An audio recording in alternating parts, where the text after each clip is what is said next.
Mr.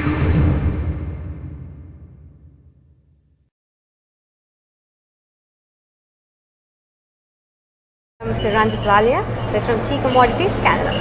Welcome to WCC, sir. Thank you so much for having me. Thank you. Thank you.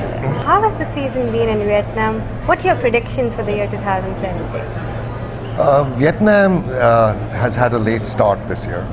We've had some unseasonable rains during the winter months of November, December, January.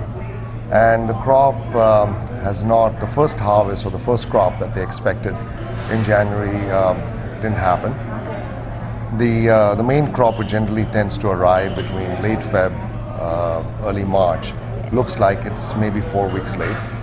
I was in Vietnam during the first few days of February 2017, and driving through the Binh Phuc region. For the 3 days that I was there, I saw very, very heavy rains, a lot of flowers on the trees, very few nuts. If the weather improves, we should have a decent crop. There is a risk of insect damage because of the immature nuts that are on the trees. But we all hope that Vietnam will have a normal crop. Now that the RCM prices are high and that has made the kernel prices also increase, do you see this will continue in the year 2017 also? And how has it impacted in the consumer market? We don't see these prices being sustained, at least in North America in 2017. We feel that cashew prices compared to other tree nuts are too high.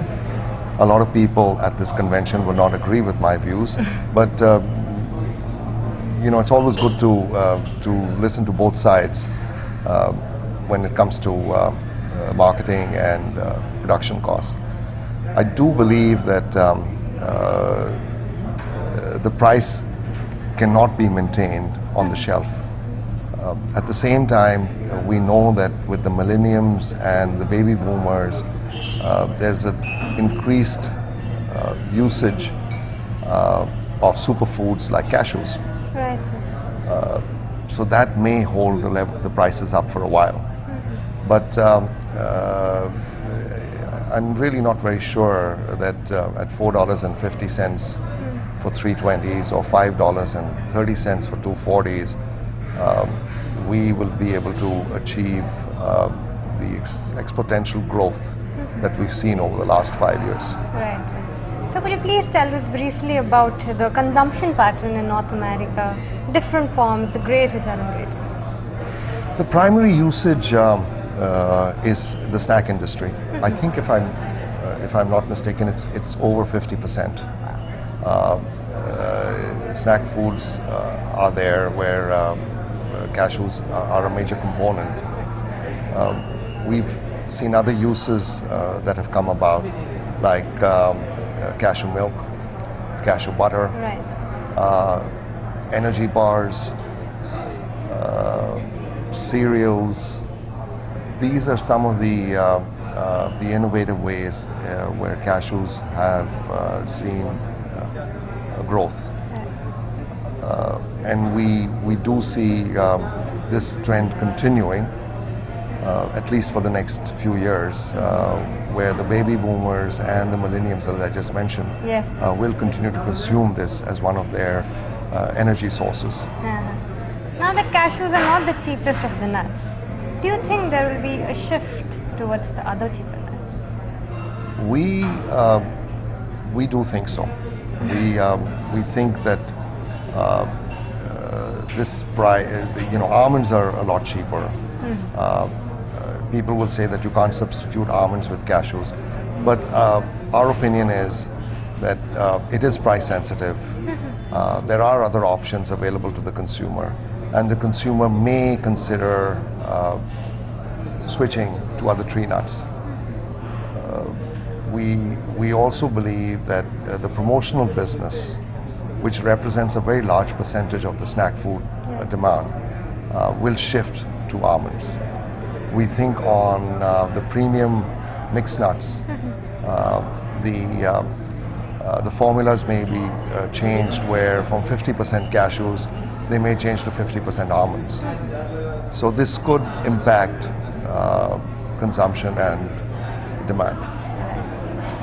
And what about FSMA and how is it going to impact the cashew industry? That's a great question. FSMA is going to move back the onus on quality to the importer and to the shipper.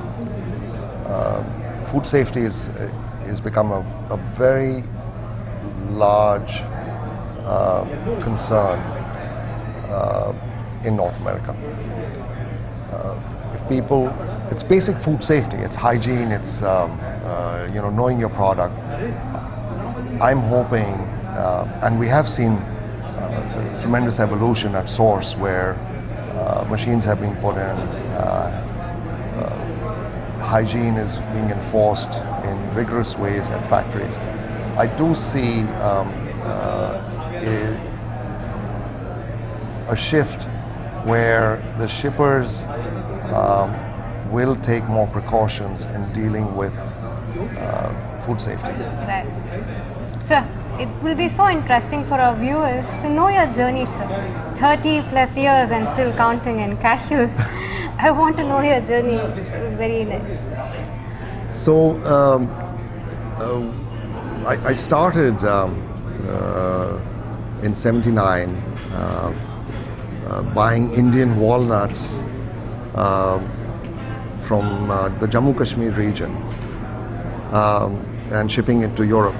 And then I used to work for a trading house that was based in North America and in Europe, and got onto the cashew desk in '81.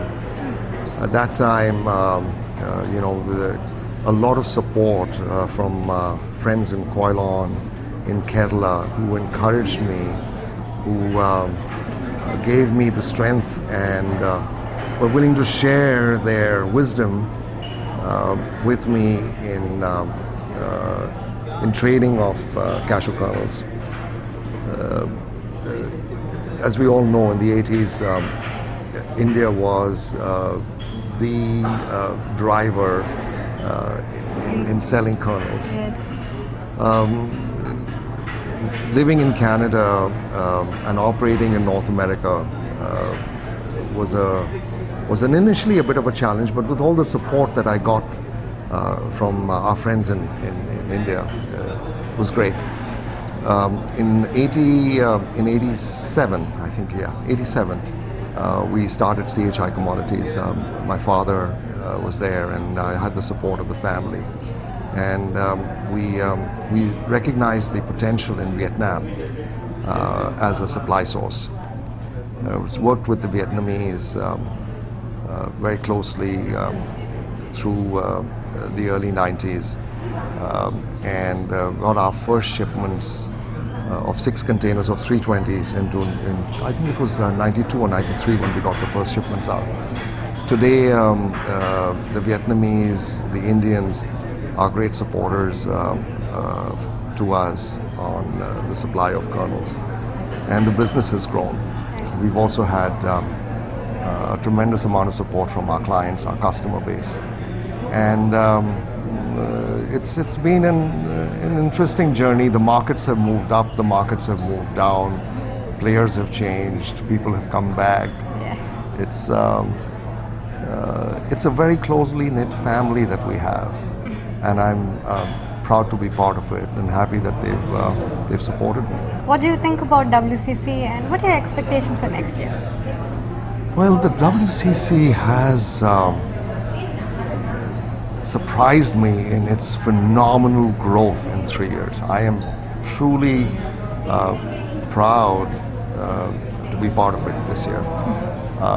I think it adds a lot of value. It brings in global players together, gives us an opportunity to exchange views and have an open debate on the future of the industry.